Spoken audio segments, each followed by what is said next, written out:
by accident. It happened because of preparation. It also happened because of strong coordination and people who care deeply about our city. It happened because of the tireless work of our emergency management teams, our first responders in CFD and CPD, our Department of Buildings crews restoring heat, and our streets and sanitation workers who showed up in a very powerful way in force for our city. It was because of the hardworking women and men who were out there in the cold that many Chicagoans were able to stay home. From Saturday evening on, when the snowfall started, we had more than 275 snow plows and a fleet of salt spreaders across 9,400 miles of roadway. DSS crews also endured the safety of our, endured the harsh weather, and of course ensured the safety of our CPS students coming and going from school by clearing the areas around our schools. Also, DFSS operated our warming centers and our senior centers as well. As a city, we will continue to monitor this week of extreme cold and work collaboratively to respond to any issues that may arise and ultimately work to keep our residents safe. I also want to thank the Chicagoans who braved the cold this weekend to stand in solidarity with Minneapolis and protest the unjust killing of Alex Preddy, a healthcare worker and a beloved community member in Minneapolis. Nurse Preddy, who was born right here in Illinois, was engaging in the time-honored and sanctified American tradition of protesting unjust actions by an overbearing federal government. I was proud to march with the thousands of Chicagoans and residents who honored his life and made their voices heard to prevent another tragic killing like this from happening again. We are reminded that there is power in our protest. Greg Bavino has been sent on his way, as I've called for on Sunday for him to go. It's sad that it took the killing of at least 3 people under his watch for the administration to actually react. But make no mistake about it, without Bavino in charge, there is still yet the threat of this administration to send another Bavino. He was certainly a petty, cruel individual who will one day have to answer for his actions. I stand with the leadership of Minneapolis and Minnesota in calling for DHS agents to be pulled from the city and for full transparency and accountability for the killing of Nurse Alex Preddy. And I encourage Chicagoans to keep doing what we do best, participating fully in our democracy and peacefully protesting the unlawful, unjust, and dangerous occupation of ICE in our cities. Chicago is going to continue doing everything in our power to uphold democracy and to protect all of our people. As I speak here today, there is a hearing between the Joint Committee of Police and Fire and the Committee on Immigrant and Refugee Rights to review the unprecedented and dangerous immigration enforcement we've seen in Chicago over the past year. Specifically, we are discussing an amendment that would allow COPA to investigate alleged violations of our Welcoming City Ordinance. This is an important amendment that we have championed since the internal review we conducted with our IMER team following the June 4th ICE raid. We support this effort because it is critical that the people of Chicago understand that we take violations of our Welcoming City policies seriously, and they deserve a swift and transparent investigation into any alleged violations. It is not enough to be a welcoming city on paper. We must enforce our local law so that we can maintain the trust that we have built between law enforcement and immigrant communities throughout Chicago. Any violation or even the allegation of a violation can undermine that trust. So that is why it's important that there is an independent investigation when concerns are raised.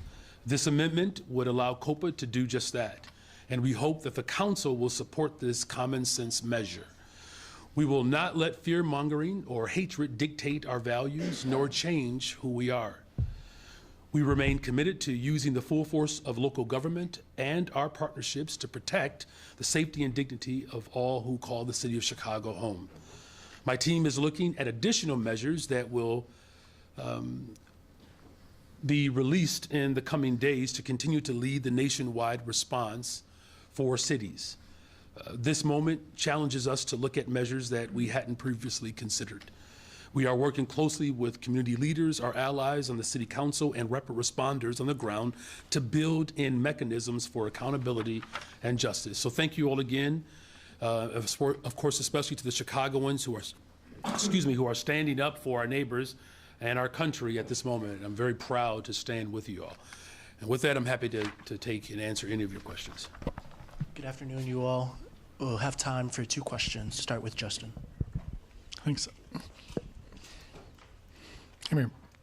It's been a week since the City Council approved the hemp ban. Have you decided on a veto, and if not, what goes into that decision? Well, first of all, we're going to use the full time that's available to us. I believe a decision will ultimately have to be made by February 12th, if my 13th? Thank you, February 13th. There are concerns, of course, that I have and concerns that others have raised, and we're going to continue to work with folks to address those concerns. Yes, what could change between now and then, other than, persuading some aldermen not to join an override vote? Well, again, there were a number of concerns that were raised, particularly around the impact that it would have on small businesses.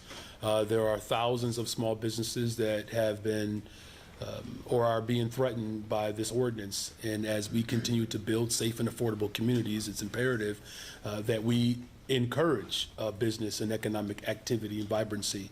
We don't want to discourage that. And again, what has been put forward, there's been an admittance to how it could drag small businesses out of this industry. And so we don't want to do that. We are a pro-business administration, and again, those concerns that have been raised, we're going to work hard to address them. In the meantime, we'll continue to have those conversations with the respective people, and we'll make that consideration on or by February 13th. Hi, Mayor. Hi. The state says it's probing whether the landlord of the South Shore apartment building tipped off ICE or other federal agents that led to the high-profile raid back in September. Has the city been contacted by the state as part of that investigation, or is the city also conducting an investigation of what happened there and whether it violated the city's ordinances prohibiting discrimination in housing based on race and ethnicity? Obviously, there are some concerns that the residents experienced that are deeply troubling as far as the coordination between the state and the city of Chicago. I have to get back with you on that. I don't believe anyone from the state has reached out to city officials on that matter. If they have, I'll get that response to you. But there are obviously some concerns there that warrant the investigation that the state has put forward.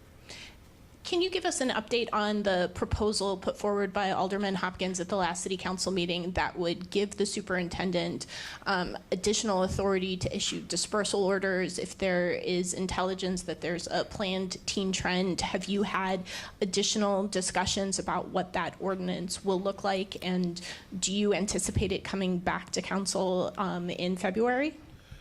We have not had additional conversations. As I've said before, the SNAP curfew in and of itself was problematic. There is some constitutional concerns there. That obviously is off the table. There's an existing law that outlines the guidelines for curfew during the week and weekends. The ultimate goal, of course, is to keep people safe. That's my top priority, and that's why we've worked so hard to make the critical investments to drive violence down in the city of Chicago, as we've experienced the fewest amount of homicides in 60 years. There are some dispersal orders that, based upon how these gatherings are promoted, that could help support the type of safety measures that are important to keeping people safe. So there were conversations with the chair and my administration around how we can ensure a constitutionally sound mechanism that provides the type of authority to disperse negative or potentially negative gatherings, that doesn't provide a blanket pitch that could ultimately, again, violate someone's constitution. Those conversations will continue to go. In terms of my anticipation of whether or not it will come up in February, there's a probability. But again, the work has to be done, and I know that there are members of City Council who are committed to getting it to a place where we all can be in agreement. Go ahead, William. Mayor Johnson, since Sunday, I've had over 300,000 real Chicagoans reach out to me and express their anger that instead of plowing the streets, the first responsibility of the mayor of the city of Chicago, clean, safe streets, you are out protesting ICE. And they don't see that as being, you know, a real responsible role for the mayor of the city of Chicago. Your rhetoric has been encouraging people to rise up and fight ICE. Many people say that that is Please ask the the question. cause of the violence, the real violence against federal agents and law enforcement. There's also a concern that what's in the light question, of William? this report that Governor Walz in Minnesota, that people in his office are actually coordinating these violent anti-ICE protests. Please ask the Is question. anyone? Yeah, I'm trying to ask the question. Thank you. Please, if you wouldn't mind not interrupting me while Try I'm not asking my to. question. Ask it. Thanks. So the question is, people are wondering if anyone in your office is coordinating with these ICE protesters to coordinate protest and violence against federal law enforcement. Well, first of all, let me again just commend the efforts and the work of the city employees that made sure that our streets were plowed and that we had warming centers available for individuals who were, you know, either unhoused or just need that type of assistance and support. In fact, again, we saw an accumulation of roughly 10 inches because of the lake effect. And so those hardworking men and women serve this city honorably. So no, as the mayor of the city of Chicago, I do not personally plow streets, but we do have hundreds of workers that ensure that that work is complete, and they did that. We were able to ensure that the people of the city of Chicago were able to get up on Monday morning. No one was stuck. No one had to be dug out. They were able to go to work, and children were able to go to school. You know, as far as, you know, using my platform to speak out against an administration that's murdering people in the streets of America, that's well within my right and my authority in this moment. And quite frankly, any notion to suggest that somehow that peaceful protest and the petitioning of this government is somehow antithetical to who we are as a democracy, I will call into question how much that person actually loves this country. In fact, to not protest in this moment would be a derelict of duty, particularly at a time where we see the rise of tyranny and fascism that threatens the sensibility of our humanity. So of course I'm going to use my platform as those who have come before me to make sure that we have a democracy that works for all people. Working people are struggling right now in this moment, and they are afraid and they have a great deal of anxiety because of what this administration is doing, taking food assistance away from people, taking housing opportunities away from people. Healthcare costs continue to go up. So the protest, I believe, has to match the energy, quite frankly, that's coming from the White House.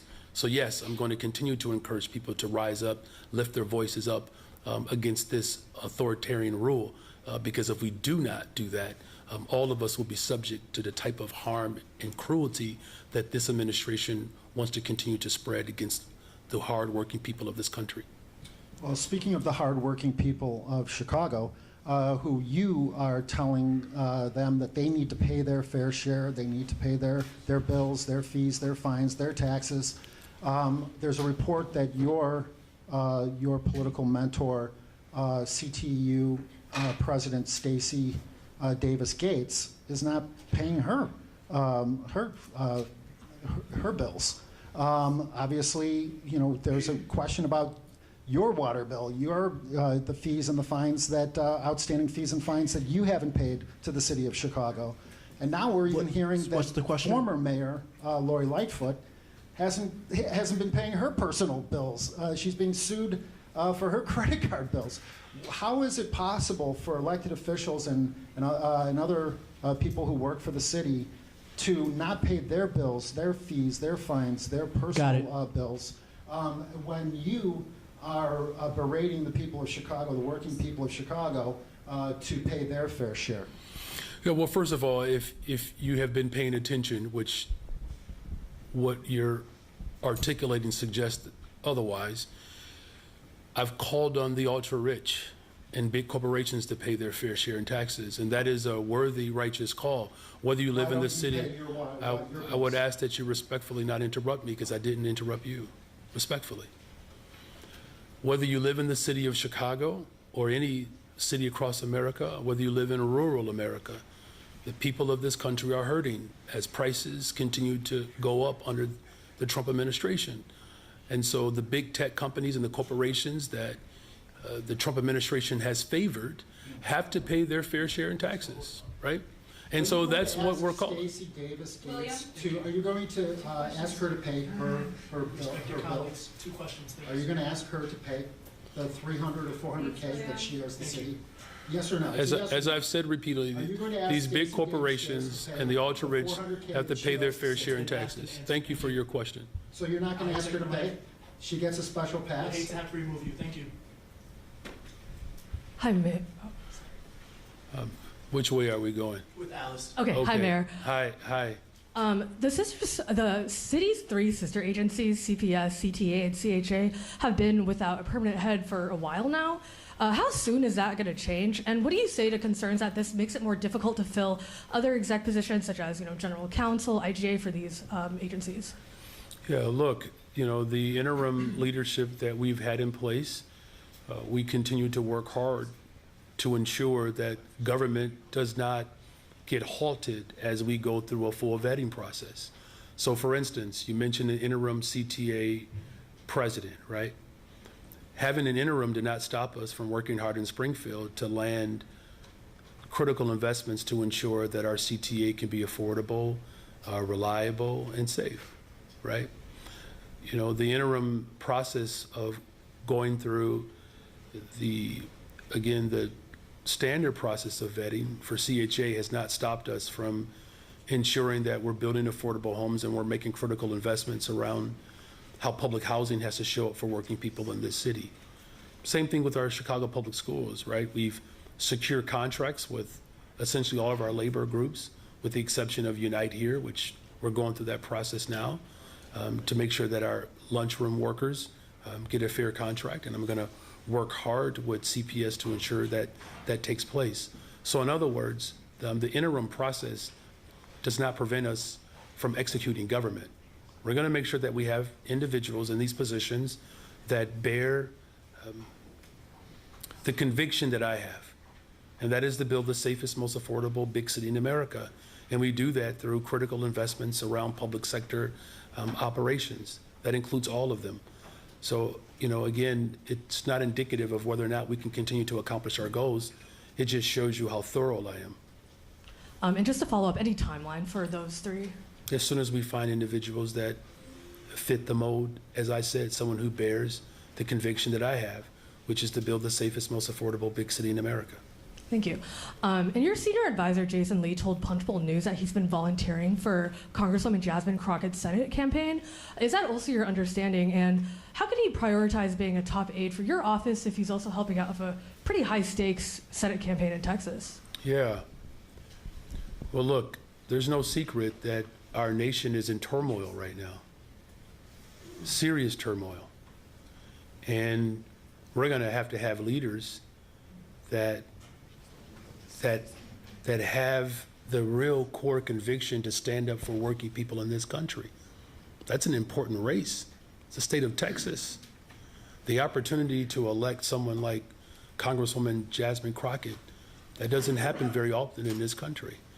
And, his support as a volunteer in this moment, considering the stakes are so high, I would encourage more people to volunteer and get involved in races across this country. There are politicians that are endorsing in other races, right? So for a senior advisor or even a governor to weigh in races across this country that will have profound ramifications on the future of our democracy, that is the beauty in this moment, that we have people who care deeply about this country. And I'm grateful that there are volunteers across this country and across the state of Texas that have aligned themselves with Congresswoman Crockett, because I do believe she is absolutely what this country needs in this moment. You know what, if I could follow up on it, does that mean Lee, is he still a full-time employee of the city of Chicago? And is his permanent address Chicago or Texas? He lives in Chicago. You know the answer to that. He lives in Chicago. And as far as his, full-time status, of course he's an intricate part in the movement that we have built in this city to elect a middle school teacher and organizer to this position. Look, I don't know if any of you sit on boards or you volunteer and you still have full-time jobs, but I know a number of people who have full-time jobs and they volunteer. In fact, that's the beauty, I think, in this moment, is that even in the midst of the work that we're doing here in the city of Chicago to build the safest, most affordable big city in America, I recognize as mayor of the city of Chicago that we're going to need partners at the federal level. And that means people who are close to me that will support and endeavor for a woman like Jasmine Crockett to become a United States Senator in the state of Texas. Could you imagine the power that would provoke? Particularly because we know it was the state of Texas, their governor attacked our city and other cities across America when the federal government failed to pass comprehensive immigration reform. So all of this is interconnected. That's the part that I don't mean to sound lectury, but that's the part that I just want people to understand, that whether I am working hard to build safe and affordable communities, that doesn't prevent me from speaking out against what's happening in Minneapolis. See, if we all stayed in our individual silos, that's what the Trump administration wants, for us not to care for one another and figure out how we can show up for one another. So we're gonna have to do more than what we've ever been asked to do before. And that's just the political moment that we're in. You mentioned at the podium that you're, speaking of this political moment, you've tasked leaders with coming up with ways to respond to DHS and ICE in ways that perhaps you wouldn't have thought of before. Can you give us some examples of what those things might be? Yeah, I mean, look, after what we've seen in the streets of this country, we have to seriously look at how local government can ultimately not just bring charges and investigation against the federal overreach, but how we can create a process that allows for prosecution of these individuals. On the streets across this country, federal agents are being directed by the Trump administration to shoot and kill. And my team is working overtime to locate measures that I can use through my executive authority to not just hold people accountable, but to ensure that there's a mechanism in which that can take place. So we'll continue to explore all options and take a deep look into what we can do to not just investigate, but to prosecute. We'll go Jeff and then Taman. How you doing, Mayor Johnson? I'm doing well, thank you. City of Chicago is involved in a bid to host the Democratic National Convention in 28 and in 32. How involved have you and your office been? And do you expect to be mayor when the Democrats, and if the Democrats come back? That's pretty smooth. It's a good way to get at it. It says, I know you must have watched Taman's show last night, which congratulations again. He tried to get that out of me. And look, I will say that I'm incredibly proud of how the city of Chicago responded to the 2024 Democratic National Convention. It will go down as, arguably as one of the most dynamic and significant moments in America's political history. As far as our involvement, moving forward, I've expressed that there are, concerns about the political climate that we're in. And so, look, I mean, there's no secret here that, the Democratic National Convention would take place at a time in which the Trump administration would still be in charge. And what we've seen in cities across America and more recently in Minneapolis, that to turn over the security of our city to the Trump administration, it's not just me, but there are a number of us that have profound concerns about that. You know, as far as whether or not I'll be here for those conventions, you know, look, I'm focused on ensuring that the moment that we're in right now, that we're showing up for people today. I don't make, you know, prognostications about the future. I can just talk about what we have to do today, and what we have to do today is to continue to invest in the people of this city to ensure that this city shows up for working people. Today in the Health and Human Services Committee meeting, the president of the Minneapolis City Council talked about that city's response following the shooting of Alex Preddy, and talked about the conversations that leaders here have had with folks in Minneapolis. If you had any renewed conversations with Mayor Fry or other people or Governor Walz there in terms of how Chicago can help Minneapolis in this moment and beyond? Yeah, thank you for that question. And I'm grateful for the partnerships that we have formed across this country. You know, Congresswoman Delia Ramirez working with Congresswoman Ilhan Omar. It's a good example of that partnership. Yes, I have reached out to Mayor Fry, the U.S. Conference of Mayors. I believe I'm leaving in the morning for the U.S. Conference of Mayors, which will be held in Washington, D.C., where we will continue to have ongoing conversations of how mayors live at the intersection of, you know, life and hope, and how, you know, how we can use our executive authority to help support, you know, mayors who are faced with, again, this unprecedented challenge of occupation. So that work is going to continue. And again, you know, today's hearing is a clear example of how we have formulated a coalition across this country to defend our democracy. Thank you for those questions. Tamon. Hi, Mayor. Hey. Wanted to follow up on something that we talked about last night, but I didn't get a chance to seek clarity, and that's the millionaire's tax. The House Speaker is looking at that in Springfield. You want them to pass something like this. What help can you offer Springfield to get this done? And giving your polling numbers, does it help to have you, you know, helping to lead the charge on this issue? Well, first of all, you know, I've provoked this conversation for some time.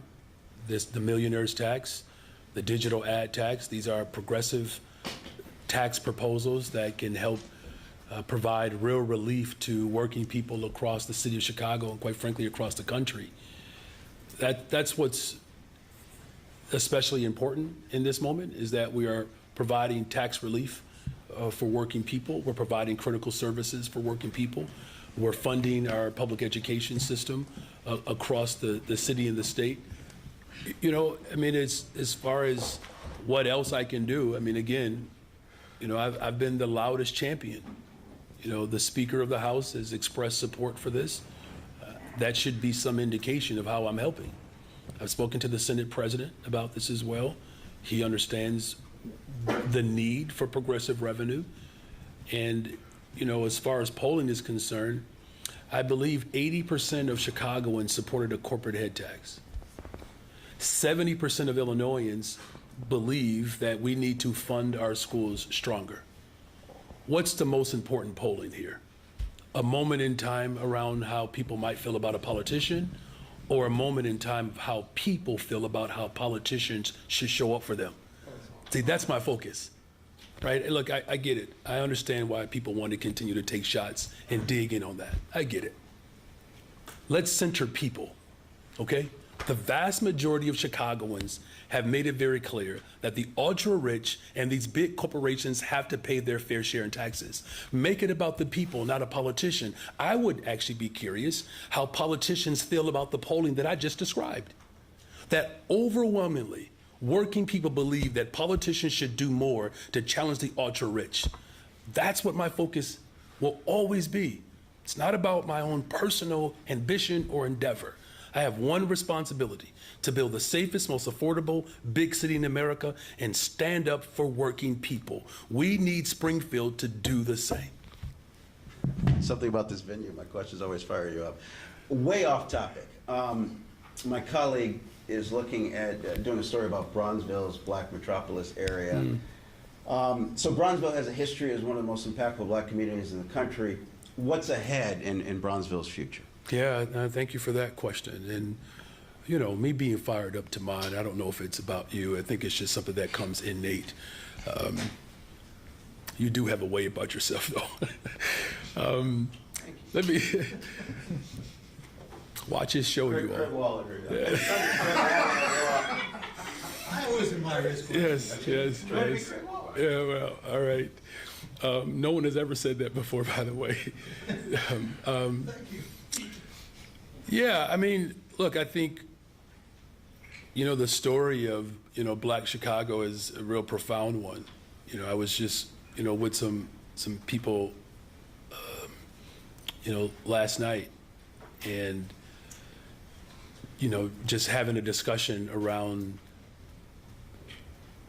what this political moment means for, you know, people who have always seen Chicago as a place of comfort and refuge. And, you know, if you've ever read the book Boss, it talks about how the hyper segregation that existed in our city was centered around language and survival, right? And when I think about, you know, the Bronzeville community, you know, you can't leave the Austin neighborhood out of it, right? The Austin community where I live is the largest concentration of Black voters in terms of a neighborhood than anywhere in the country, I believe. And as a result of historic disinvestment, it has saw population decline.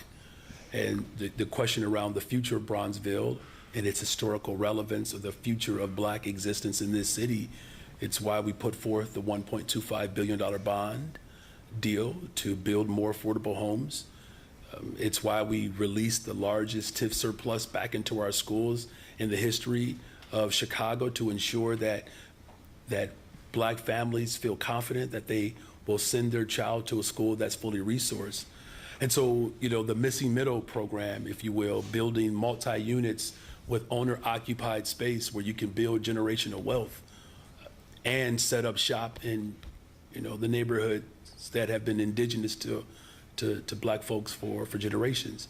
So I believe the future of Chicago as a whole is bright. I certainly believe that the neighborhoods that have historically embraced Black Chicagoans as they have come up from the Deep South during both migrations, that we can hold to that history while also preparing and building for the future. So as long as we're investing in homes, investing in education, creating economic opportunities for development, I believe the future is certainly much brighter than what it was before I arrived. Good afternoon. Good afternoon. So, Mark Armstrong, and today's Chi Guardian Deep South Press Corps City Hall coverage is also for 2 WVON Sunday programs. Okay. So, certain news audiences and the pundit likes of Judge Joe Brown suggest that you pushing back on Clarence Thomas's concurring opinion about protecting repair programs by injured class instead of race smacks of leftist liberal spite instead of pragmatic governance. What will you do to make the city's reparations task force sabotage-proof against race-baiting lawfare like the Judicial Watch lawsuit? Yeah, well, look, the reason why, let me just first of all say, the reason why we put forth this reparations investment was so that we can have a pathway of what repairing harm could look like. You know, to the previous question around the future of communities like Bronzeville or Austin, you cannot have a blanket general conversation around reparations without talking about the specific harm and the damages that have been done specific to Chicago. As you know, and as many people in the city know, you know, I was on the front line fighting for our neighborhood schools. I went on a hunger strike. I've taken arrests in this city because we saw how previous administrations intentionally harmed Black folks. I mean, the school closings, for instance, I believe that there were well over 1,100 or 1,200 students that the system never accounted for after the school closings, of which 223 of them roughly were in my neighborhood, right? So we have seen that harm. We've seen how a cover-up of a young boy being murdered by a police officer created a great deal of distrust and harm to people. We know that there are a number of black men and brown men in particular that have been tortured by the police department here, and then it was covered up by the state's attorney. I could go on and on. I mean, there's certainly enough information available to us about the specific harms. So this task force that's fully funded is going to go through a series of conversations so that that harm can ultimately be, fully documented. And then we'll have recommendations moving forward of how we can repair that harm. I've offered up some things in the meantime. Again, this investment bond. Again, investing in youth employment. Again, investing in mental health clinic. You know this, Mark. When I was on the county side, we saw the harm of mental health clinics being closed. That's why we reopened them. And then finally, as far as Clarence Thomas is concerned, it's just hard for me to accept any frame centered around Clarence Thomas who voted against affirmative action, right? And so this is not like sort of a leftist ideological position. That's the position that the justices have taken. And no, there aren't examples of how Justice Clarence Thomas has shown up for working people across this country. In fact, there's more evidence of how he has exacerbated the very harm that we're trying to repair through this reparations task force. Well, as I move on to the next question, the bottom line is that jurists and reparations experts say that your executive order does not narrow it down to an injured class, which in this case would be descendants of chattel slaves based That's in the the United whole States. point of the executive order is to, and as I said to you last week, it's not, I want to be as specific as I know I can be, which is this is about repairing the harm done to descendants of slaves. And just keep in mind, if you go back and review my response to your question, I was just simply calling out the hypocrisy, right? Because it's the Trump administration and right-wing ideologues that have accused me of concentrating too much on black folks, right? And then at the same time, now they're trying to suggest that somehow that concentration doesn't exist in the task force of reparations. They can't have it both ways, is simply what I'm saying, is the heightened hypocrisy that exists in this country, in this moment, and not just in this country, but even this city. I just read the other day ago how the Civic Federation, for instance, that recommended a corporate head tax a year ago and then did not recommend it this time. And then the same Civic Federation that helped the so-called alternative budget get passed are now giving it a failing grade. So that hypocrisy exists at every single level. And yes, I'm going to call that out, because if we don't call it out, it allows for misinformation to promulgate throughout the ether and therefore confuse people, and then people miss out on their blessing. And the blessing is that I'm leading a city right now that is leading a resistance in this country that ultimately is calling for us to stand up for working people. So when people are being hypocrites, particularly the Trump administration or anything that's connected to it, I'm going to call it out. Okay, got it. So our infamous cauldron of sources say that the city's reparations task force is currently on pause. So that leads to the question of where is the body activity-wise, that is, beyond paying out stipends for members and partner organizations? What are the partner organizations? And has the body met yet, and what has it accomplished at this point? They have met, and it's open and transparent. And, the body of work and those meetings are all open to the public. We want people to participate in them. If you want some of the initial readout, we can definitely put you in contact with the entity of my administration that is facilitating these community organizations as well as these individuals who are essentially giving their time up for this moment to ensure that whatever comes out from this presentation or from this task force, it puts us on a pathway to ultimately heal and to restore and reconcile again the very people who have been harmed by slavery. Can you do that today? Sure, we can get somebody to get that to you. Yeah, thank you, Mark. Good afternoon. Good afternoon. I've been trying to gather data on historical curfew information from CPD. I was told today that revealing the number of yearly curfew arrests would violate juvenile privacy. Do you agree that saying city had 10 curfew arrests in 2022 would violate the privacy of juveniles? It's possible, right? I mean, when we think about juvenile records, so before I was a teacher, I used to work for Aunt Martha's Youth Services. I've done a lot of youth development work where you have hypersensitive situations. As a mandated reporter, it was important that we protect the identity of individuals. So there's no identity, I'm just asking numbers. Say five people were arrested. in Again, 2022. I'm happy to explore and look into it, but as I said, it's possible that it could be in violation of the protective acts that ultimately are designed to keep young people safe.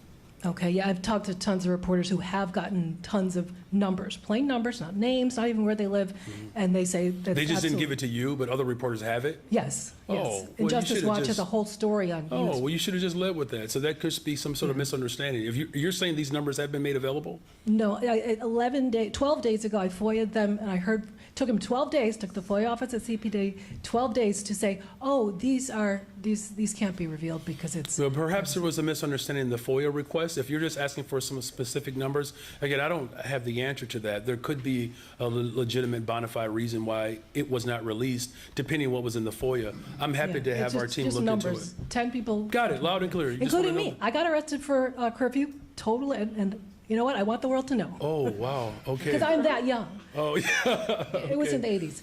Okay, for decades, Chicago has determined the lead safety of Chicago's water by sampling just 50 homes every 3 years. And those homes are largely in city workers' homes on the far southwest and northwest side, Mount Greenwood and Edison Park. Now that the city's expanding its samples to 100 homes, should we also test the water of black and brown neighborhoods, even if it's not the home of a city worker? Or should the city just stick with the same Richard Daley and Rahm Emanuel methods of testing the water of city workers in relatively rich enclaves of the far southwest and Yeah, northwest we side? should test all homes, and that's what, the resources that we secured from the federal government are designed to do, is not just test, but to replace the lead service pipeline. And just keep in mind, I mean, I'm glad you mentioned those previous administrations, right? Because, again, there's clear indication and records of how there's been historic failures as it relates to how Black Chicago has been treated. Again, whether it's mental health clinics being closed, schools being closed, the lack of opportunities for economic development for small businesses and contractors. There's a real nasty, ugly history in this city, and that's why I'm working hard every single day to overturn that nasty history. So I can tell water management, they should really just get out of Mount Greenwood and Edison Park and really start testing the rest of the city, All right, too. thank you for your questions, and thank you for raising that. Hi, Mayor. There were some comments this morning during the Committee on Health and Human Relations where there's an anticipation that ICE and Border Patrol could be coming back in March. Do you have any information on that? And when you go to Washington tomorrow to meet with the other mayors, what might you share with them about, if it happens in their cities, how should they prepare? Yeah, thank you for that question. I'm obviously very much still concerned about the private, masked, terrorizing police force that the Trump administration continues to sick on working people across this country. It's why I've used every single tool that's available to me, and many mayors have looked to those tools that we've used, right? Whether it's through the, ICE-free zones and even the litigation around the ICE-free zones, so that we can strengthen and codify our ability to enforce it. And again, as I said to one of your colleagues earlier, looking at ways in which we can actually prosecute. As far as, again, ways in which we can continue to communicate with one another, I've had multiple conversations with Mayor Bass, and, again, we've been in contact with Mayor Fry. We have seen how this has played out in other cities. I've had a conversation with Mayor Young in Memphis. It's deeply disturbing that the cities, of course, that he's targeting overwhelmingly are working class cities with a very diverse population. I think the next step and level, quite frankly, has to be real organized resistance, as what we saw organized and prepared during the civil rights movement. That we cannot just simply leave it to protests that just react to the egregious and the harmful and deadly actions coming from the Trump administration. Because, look, we've seen this before with the Trump administration. Bovino being sent and now has to pack. There's another Bovino in the waiting. right? He's already essentially identified Tom to fill in as the interim here, and we know how Tom feels about working people across this country. He's not concerned about safety or real immigration enforcement. So there's going to be a number of panels, workshops, and conversations that we're going to have while I'm there, and we're going to, again, we're going to have to be innovative and bold and creative, and that's the message that I'm going to continue to send to mayors and working people across this country. This moment calls for boldness, not some sort of pragmatism to a tyrant. In fact, that's how we got in this mess in the first place. It's because we were too tepid. We nibbled around the edges as Democrats, and instead of fighting and standing up for the interests of working people, we capitulated to corporations and the ultra-rich. So that's going to be my message. We got to challenge these corporations and the rich to pay their fair share in taxes, and we have to call for real, organized, systemic, sustained resistance in this country to ultimately to save our democracy. And just to follow up a question from Taman. Mayor Rahm Emanuel, reading the tea leaves in the wake of Laquan McDonald, opted not to run for re-election. Should voters interpret your reluctance to say if you're going to run again as an indicator that you may not? Based upon a scandal that covered up the death No, of a boy? I'm using that as an understand. example. Yeah, just walk me through that, because I'm trying to understand Well, the correlation here, the parallel. Because he decided not to run again is because he was a part of a massive cover-up that led to the death and the embarrassment of his administration. What are we talking about here? My question, Okay. are you reading different tea leaves, perhaps about your reelectability, that is an indicator of why you're reluctant to say whether you would want to run again, from the mayor who said he intends to serve more terms than Daley? So then there you have it then. Well, do you want to just tell us you're going to So run let me again? just say I mean, this, I right. don't No, understand. I mean, I got you, man. I know, I understand the spirit of your question, but like, look, I just personally believe that the people of this city, they want a mayor that's going to focus on the here and now.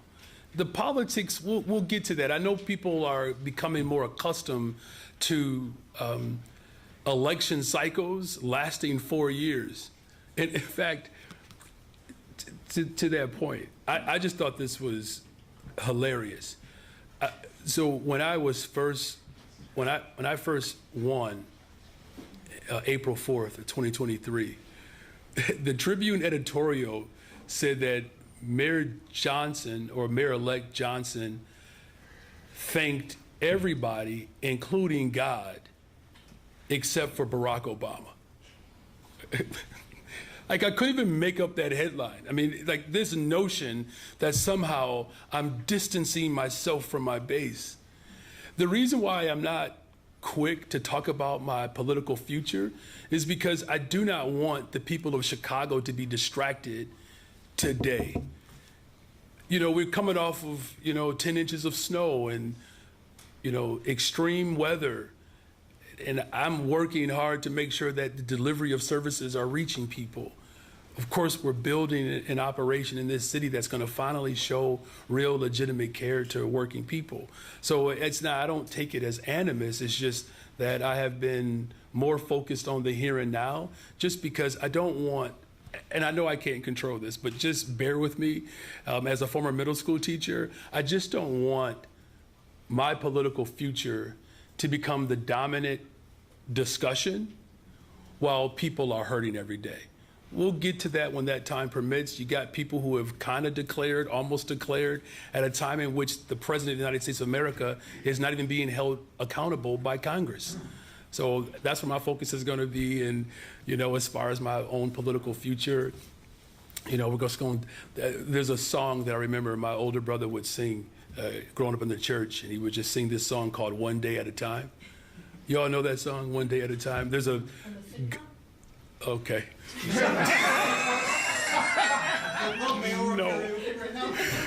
No. I will say this, though. Governor Wes Moore, that was risky, all right? Because I don't know if you all saw, but Governor Wes Moore broke out in a sermonic solo at Richard Smallwood, who is this incredible, artist, gospel writer, and nominated for multiple Grammys. And he sang, and I will just tell you this, if I ever start singing, it's because I did not clear it with my senior advisor, Jason Lee. All right, thank you all very much.